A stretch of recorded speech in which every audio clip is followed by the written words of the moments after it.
नमस्कार प्रेक्षकांनो, तू हिरे माझा मितवा या मालिकेच्या आजच्या भागामध्ये अर्णव ईश्वरी दोघेजण अंजलीसाठी स्वयंपाक बनवत असतात.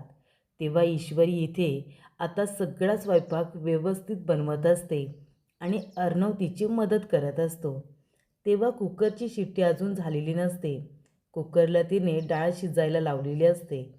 अर्णव म्हणत असतो, हे काय, ही कुकर कधी सुरू होणार आहे? अजूनपर्यंत शिट्टी झालेली नाही. तेव्हा ईश्वरी म्हणते, सर, शिट्टी व्हायला थोडा वेळ लागतो. तेव्हा अर्णव गरम कुकरला हात लावायला जातो आणि त्याच्या हाताला चटका लागतो. तेव्हा ईश्वरी त्याचा हात पकडते आणि त्याच्या हातावरती फुंकर मारते आणि म्हणते, सर, तुम्ही गरम गरम कुकरला का बरं हात लावला? हात भाजला ना तुमचा? तुम्ही लक्ष देऊन करा ना. तेव्हा इथे अर्णवच्या हाताला ती आता फुंकर वगैरे मारते आणि कांदा चिरत असताना इथे आता ईश्वरीचा हात चिरतो. तिच्या हाताला लागतं. तेव्हा ती म्हणते, अरे देवा, माझा हातसुद्धा कापला.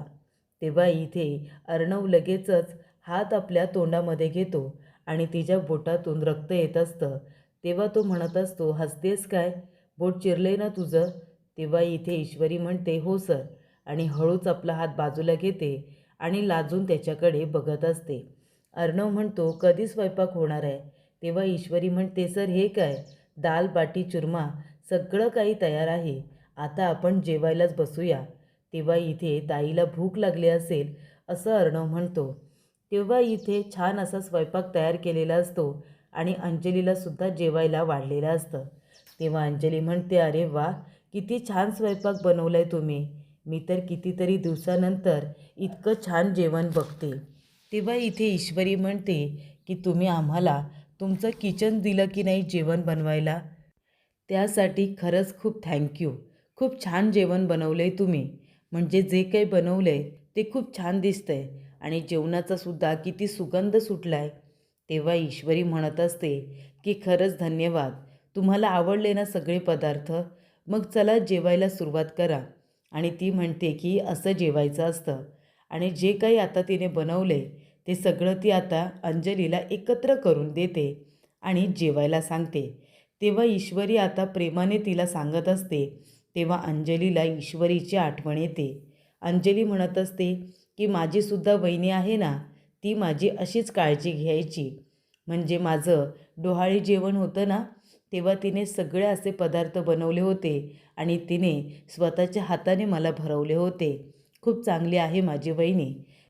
तेव्हा ईश्वरी म्हणते की वहिनी म्हणजे भाभी ना, तुम्हाला आठवण येते का त्यांची? तेव्हा अंजली म्हणते, हो, आठवण तर येते. पण कसं असतं ना, कधीकधी रक्ताच्या नात्यापेक्षा बाहेरची नाती जवळची वाटतात. जेव्हा परके आपल्याला जीव लावतात ना, तेव्हा खरंच खूप छान वाटतं. तेव्हा इथे जेवण वगैरे झाल्यानंतर ईश्वरी म्हणत असते की खरंच तुमच्या इथे आम्ही आलो, जेवण बनवायला दिलं, खरंच खूप छान वाटलं. तेव्हा अंजली म्हणते, अहो मग काय झालं, तुम्ही इथे आलात. तुम्हाला माहिती आहे, इथे आल्यापासून कितीतरी दिवसानंतर मी असं पोटभर जेवली आहे. तेव्हा इथे अर्णव ईश्वरीला खूपच जास्त वाईट वाटत असतं. तेव्हा ईश्वरी अर्णव जायला निघत असतात. अंजली म्हणते, मी तुम्हाला खाली आज जाऊ देणार नाही. म्हणजे इथून हळद कुंकू लावून जायचं. तुमचं नवीन लग्न झालं आहे ना, थांबा. तेव्हा ईश्वरी घाबरते. हळदी कुंकूला घुंगड बाजूला होणार असतो. तेव्हा इथे ईश्वरी म्हणते की माफ करा, पण मी घुंगट नाही बाजूला करू शकत. अंजली म्हणते, का? हळद कुंकू लावायला घुंगट बाजूला करावा लागेल. ती म्हणते की हुकूमच्या समोर मी घुंगट नाही बाजूला करणार. तेव्हा ईश्वरी म्हणते की मी स्वतःच्या हाताने लावते आणि तुम्हालासुद्धा लावते. तेव्हा इथे आता हळद कुंकू लावल्यानंतर इथे अर्णव म्हणत असतो की मलासुद्धा तुम्ही कुंकू लावू शकता का तुमच्या हाताने? अंजली म्हणते, का नाही लावणार? तू तर मला छोट्या भावासारखं आहेस, मी नक्कीच लावेन. तेव्हा इथे हळद कुंकू वगैरे लावलं जातं. तेव्हा अर्णव म्हणतो, फक्त देवाकडे एक प्रार्थना करा की माझ्यावरती माझी जवळची माणसं रागवलेत, त्यांचा राग जाऊ दे. अंजली म्हणते की मी तुला आशीर्वाद देते. तुझ्या जवळच्या माणसांच्या मनामध्ये तुझ्याबद्दल जो राग असेल ना, तो लगेचच निघून जाईल. तू अजिबात काळजी करू नको. तेव्हा इथे आता ईश्वरी म्हणत असते, तुम्हाला जेवण बनवायला त्रास होतो ना, मग तुम्ही जेवण कशाला बनवता? माझी खानावळ आहे, मी तुम्हाला डबा पाठवून दिला तर चालेल का? तेव्हा ती म्हणत असते, कशाला उगाच? ती म्हणते, मला भाभी म्हणालात ना, मग आता मी तुम्हाला स्वतः जेवण बनवून तुम्हाला डबा पाठवून देणार, नाही म्हणू नका. त्यानंतर प्रेक्षकांनो, अर्णव ईश्वरी गेलेले असतात आणि अंजली आपल्या नवऱ्याची म्हणजे राकेशची आतुरतेने वाट बघत असते. पण राकेश अजूनपर्यंत काही घरी आलेला नसतो. तेव्हा अंजलीला खूप जास्त काळजी वाटत असते. तेव्हा प्रेक्षकांनो, तिथे वॉचमन काका येतात आणि विचारत असतात की अंजलीताई, काय झालं, जेवण झालं का तुमचं? तेव्हा अंजली म्हणते, हो काका, जेवण तर झालं, पण अजून राजेश आलेले नाही आहेत. तेव्हा वॉचमन काका म्हणतात, काय म्हणजे राजेश जावई बापू हे आता काल रात्रीपासून घरी नाही आहेत, ते अजूनपर्यंत आलेले नाही आहेत का? अंजली म्हणते, नाही ना, राजेश अजून घरी आलेले नाही आहेत. तेव्हा वॉचमन काका म्हणतात, 24 तास होऊन गेले, आपण पोलीस कंप्लेंट करूया का, की मी अर्णव सरांना सांगू? तेव्हा अंजली म्हणते, नाही, नको नको, हे बघा वॉचमन काका, इथे जे काही घडतं आहे तुम्ही प्लीज त्याबद्दल चिंटूला काही सांगू नका, प्लीज. आणि तसंही त्यांना कामानिमित्त रात्री अपरात्री बाहेर जायची सवय आहेच, त्यामुळे कामानिमित्त गेले असतील, पण तुम्ही चिंटूला प्लीज त्याबद्दल काही सांगू नका. तेव्हा इथे वॉचमन काका म्हणतात, ठीक आहे, मी काही नाही सांगणार. तेवढ्यातच इथे अर्णव ईश्वरी जात असतात. अर्णव आता दाढी-मूछ काढून टाकतो. तेव्हा ईश्वरी म्हणते, सर, अहो का तुम्ही दाढी-मूछ काढून टाकली? किती छान दिसत होता तुम्ही, माहिती आहे का? एकदम रुबाबदार दिसत होता. तेव्हा इथे अर्णव म्हणत असतो, शी नको, पूर्ण मला इचिंग होत होती. तेव्हा ईश्वरी म्हणत असते, पण बरं झालं ना, आपण दोघेजणं गेलो आणि अंजलीताईंना पोटभर जेवायला लावलं. तेव्हा अर्णव म्हणतो की ही आयडिया फक्त तुझी होती. आज ताईच्या चेहऱ्यावरती जे स्माईल होतं ना, त्याचं सगळं क्रेडिट तुला जातं. आणि तुला सांगू का, हे जे तू कपडे वगैरे घातलेस ना, या कपड्यांमध्ये तू खरंच खूप. तेव्हा ईश्वरी म्हणते, काय सर, खरंच खूप काय? तेव्हा अर्णव म्हणतो, खरंच खूप नाईस दिसतेस, खूप छान दिसतेस तू. तेव्हा ईश्वरी म्हणते, थँक्यू सर, मलासुद्धा हे कपडे खूप आवडलेत. उद्यापासून मी असेच कपडे घालू की काय असं वाटतंय मला. तेव्हा अर्णव ईश्वरी दोघेजणं जायला आता निघालेले असतात आणि इथे अंजली राकेशची वाट बघत असते. तेवढ्यातच अंजलीचं लक्ष जातं, एक मुलगी राकेशला सोडायला आलेली असते. तेव्हा राकेश गाडीमधून उतरतो आणि रियाजवळ आता जाऊन बोलत असतो. रियाज त्याला सोडायला आलेली असते. तेव्हा अंजली इथे आता गेटमध्ये दोघेजणं उभे राहिलेत हे ती आता आपल्या रूमच्या जवळ उभं राहून बघत असते. तिला राकेश आणि रिया दोघेही दिसत असतात. तेव्हा अंजलीचा चेहरा बघा, तिला कसा राग आलेला असतो. तेव्हा इथे राकेश समोर आल्यानंतर अंजली लगेच रूममध्ये जात असते आणि दरवाजा लावून घेत असते. तेव्हा इथे राकेश म्हणत असतो, अगं अंजली, हे काय करतेस तू, का अशी वागतेस? तेव्हा अंजली म्हणते, तुम्हाला माहिती आहे, तुम्ही काल रात्री गेलात आणि ते आत्ता परत येत आहे. 24 तास जास्त झाले तुम्हाला जाऊन, एक फोन साधा केला नाहीत. अहो फोन तर जाऊ दे, साधा एक मेसेजसुद्धा केला नाही आहे तुम्ही. तेव्हा राकेश म्हणतो, अंजली, अगं मी कामानिमित्त गेलो होतो. तेव्हा अंजली म्हणते, हो बघितलं ना तुमचं काम. कोण होती कोणती मुलगी जी तुम्हाला सोडायला आली होती, ती मुलगी कोण होती बरं? तेव्हा राकेश म्हणतो, अगं ती दुसरी केस आहे. एका दुसऱ्या केसवरती मी पूर्णपणे काम केलं आणि त्यानंतर ही दुसरी केस आली. अगं ही खूप कॉम्प्लिकेटेड केस आहे. ही जी मुलगी आता सोडायला आली होती ना, तुला माहिती नाही आहे, तिची बहीण आत्महत्या करण्याचा प्रयत्न करत होती. इकडे तिकडे धावत होती, पळत होती. मी पोलिसांबरोबर त्या मुलीला शोधण्याचा प्रयत्न करतोय आणि तू इथे अशी रागवतेस. तेव्हा अंजली म्हणते, अहो तुम्ही काम करू नका असं तर मी म्हणतच नाही आहे, पण तुम्ही साधा एक मेसेज मला केलेला नाही आहे, तुम्हाला माझी काळजी वाटत नाही. तेव्हा राकेश म्हणत असतो, हे बघ अंजली, तुला आधीपासूनच माहिती आहे की एकदा कामानिमित्त मी बाहेर पडलो की मला कसलंही भान राहत नाही. म्हणून मी तुला म्हणतोय की हे बघ, तू इथे एकटी राहू नकोस, तू तुझ्या माणसांमध्ये चल, प्लीज आपण घरी परत जाऊया, म्हणजे मी बाहेर गेल्यानंतर निदान तुला अशी माझी वाट तरी बघावी लागणार नाही. तेव्हा अंजली म्हणते, अजिबात नाही, काहीही झालं तरीसुद्धा मी घरी परत येणार नाही. इथे आपण स्वाभिमानाने तरी राहतोय ना, आपली सेल्फ रिस्पेक्ट जपतोय ना. तेव्हा राकेश म्हणतो, पण तू तर माझ्यावरती संशय घेतेस ना, तुला मी चुकीचा वाटतोय. तेव्हा इथे अंजली म्हणते, नाही नाही सॉरी, मी तुमच्यावरती संशय घेत नाही आहे. तुम्ही मला चुकीचे नाही वाटत. पण मला फक्त तुमची काळजी वाटत होती की तुम्ही मला साधा एक फोन का नाही केला? तुम्ही का मला मेसेज नाही केला? फोन स्विच ऑफ झाला होता तर आजूबाजूला फोन नव्हते का? तेव्हा इथे राकेश म्हणतो, बरं बरं ठीक आहे. आता यापुढे तसं होणार नाही. पण प्लीज तूसुद्धा मला समजून घे. तेव्हा इथे अंजली काही आता घरी जायला तयार नसते. तेव्हा राकेश म्हणत असतो की हिची आता सेल्फ रिस्पेक्टचं मी काय करू? चुलीत जाऊ दे हिचा सेल्फ रिस्पेक्ट. मला तर माझ्या इंदोरी जिलेबीला कधी एकदा बघतोय असं झालंय. तिला डोळे भरून बघायचं आहे मला. आणि ही मुलगी, ही माझी बावळट बायको घरी जायला काही तयार नाही आहे. तेव्हा इथे राकेशच्या डोक्याला आता तापच झालेला असतो. त्यानंतर इथे अर्णव आता शांतपणे आपलं काम करत असतो.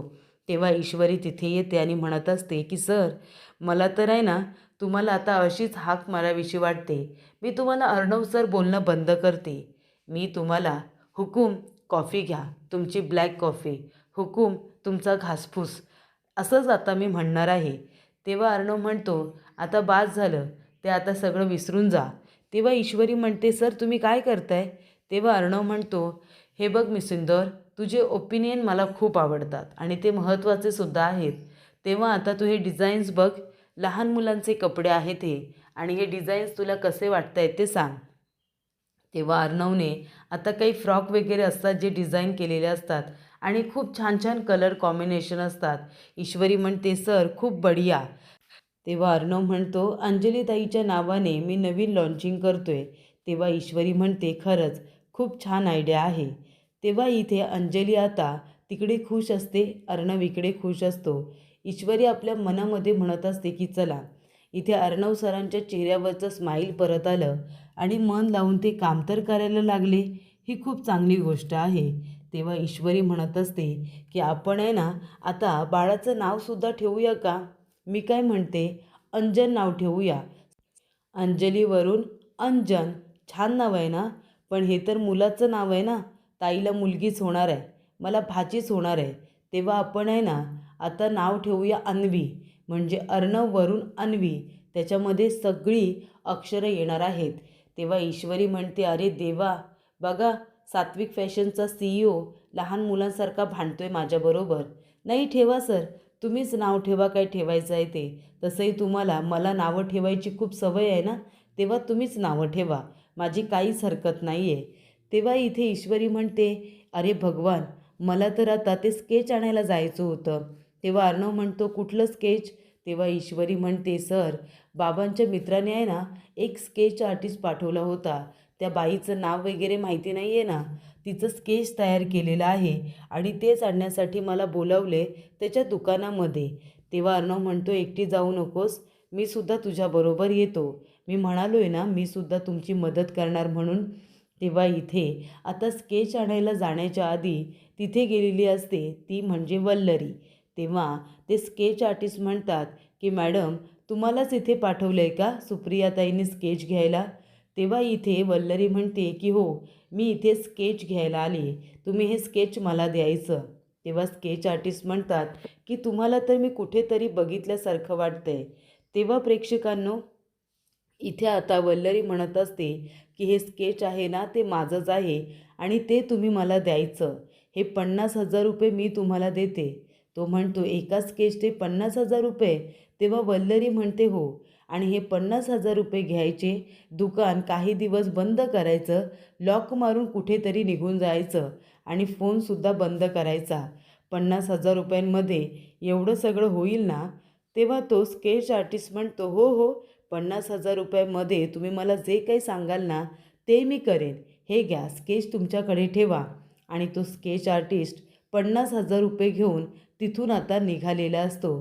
तेव्हा वल्लरी म्हणते, किती आणि काहीही झालं ना तरीसुद्धा मी तुम्हाला कळू देणार नाही की ती बाई, सुप्रियाला फसवणारी बाई मीच होते म्हणून. आणि आता 50,000 रुपये देऊन तिथे स्केच पूर्णपणे फाडून टाकते आणि तिथे फेकून देऊन ती मोकळी झालेली असते. तेव्हा वल्लरीने तर स्केच इथे फाडून टाकलेलं असतं. ईश्वरी अर्णव दोघेजणं स्केच आर्टिस्टकडे स्केच घ्यायला आलेले असतात. ईश्वरी म्हणते, सर अहो इथे दुकानाला तर लॉक आहे. अर्णव म्हणतो, ॲड्रेस हाच आहे ना, दुकान हेच आहे ना? तेव्हा ईश्वरी म्हणते, हो सर, हे काय कला केंद्र नावसुद्धा आहे इथे. तेव्हा ईश्वरी म्हणते की लॉक करून कुठे गेले असतील ते, मला तर स्केच घ्यायला बोलावलं होतं. तेव्हा ईश्वरी म्हणते, काका अहो इथे कला केंद्र म्हणून स्केच आर्टिस्ट असतात ना, ते कुठे गेले? तेव्हा काका म्हणतात, हो तो आता लॉक करून आत्ताच निघून गेला. ईश्वरी म्हणते, कुठे गेले असतील? तर तो गावाला गेलेला आहे. तेव्हा ईश्वरी म्हणते, काय आणि कधी परत येतील दुकानवाले दादा? तेव्हा इकडे ते काका म्हणतात की माहिती नाही, मी विचारलं कधी येणार आहेस तू, तर तो म्हणाला की 1 महिना तरी आता मी परत येणार नाही. तेव्हा प्रेक्षकांनो, ईश्वरी म्हणते, काय 1 महिना? पण हे कसं काय शक्य आहे? अर्णव सर, तुम्हाला हे सगळं विचित्र वाटत नाही आहे का? मी स्केच घ्यायला येणारच होते आणि ते काका लॉक वगैरे करून निघून गेले, हे थोडं मला विचित्र वाटतंय. मी त्यांना फोन करून बघते. तर आता फोन स्विच ऑफ येत असतो. तेव्हा ईश्वरी सुप्रियाला फोन करते आणि सांगते, अगं आई, मी स्केच घेण्यासाठी इथे आले होते, तर बघ ना, त्या काकांनी इथे लॉक वगैरे करून ते गावी निघून गेले, ते सुद्धा 1 महिना करता. आता काय करायचं आहे आपण? तेव्हा सुप्रियाला खूप मोठा धक्का बसतो. ती म्हणते, इशू, अगं आता काय करायचं? त्यांनी त्या बाईचं हुबेहूब स्केच तयार केलं होतं, मी बघितलं होतं ना, आणि आता लॉक वगैरे करून कुठे गेले असतील? तेव्हा ईश्वरी म्हणते, आई मलासुद्धा कळत नाही आहे. तेव्हा इथे अर्णव म्हणतो, हे बघा तुम्ही काकू, अजिबात काळजी करू नका, सगळं काही व्यवस्थित होईल. आपण एखादा दुसरा स्केच आर्टिस्ट बघूया आणि त्याच्याकडून हुबेहूब आपण स्केच तयार करून घेऊ, तुम्ही नका काळजी करू. तेव्हा सुप्रिया म्हणत असते, अरे देवा, इतक्या मेहनतीने ते स्केच तयार झालं होतं, अगदी हुबेहूब. त्याच्यामुळे त्या बाईला पकडणं खूप जास्त सोपं झालं असतं. पण अचानकपणे हे सगळं काय केलं त्या आर्टिस्टने? तेव्हा इथे ईश्वरी म्हणते, सर, मला काहीतरी चुकीचं वाटतंय. म्हणजे बघा तुम्ही, आता चित्र तयार झालं होतं आणि लगेच तो माणूस गायब होतो म्हणजे?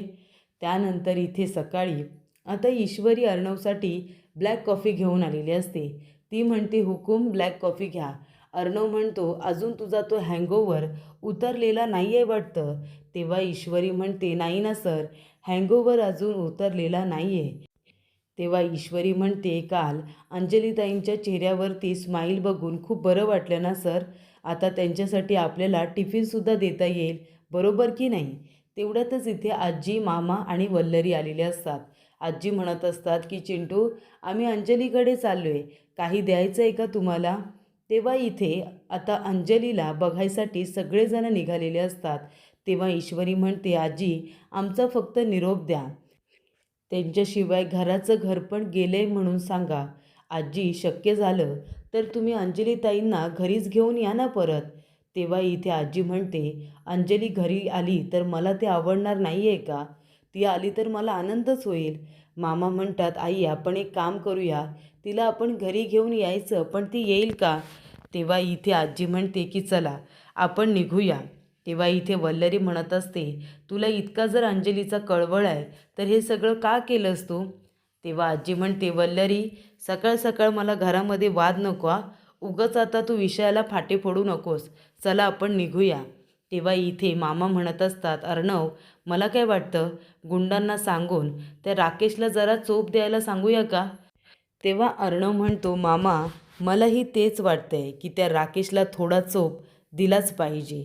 तर पुढील भागामध्ये आपण बघूया.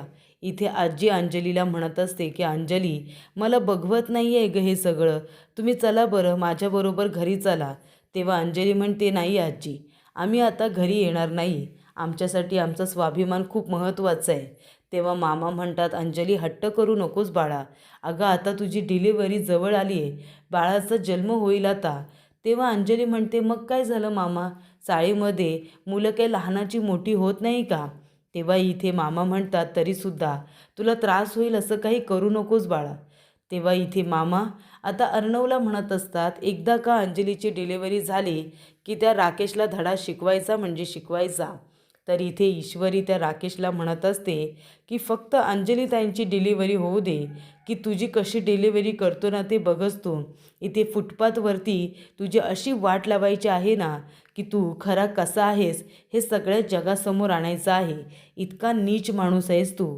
तुला तुझ्या गुन्ह्याची शिक्षा लवकरच मिळेल, पण त्या पायफुटीवरती मिळेल, असं ईश्वरी अर्णव समोरच राकेशला म्हणत असते.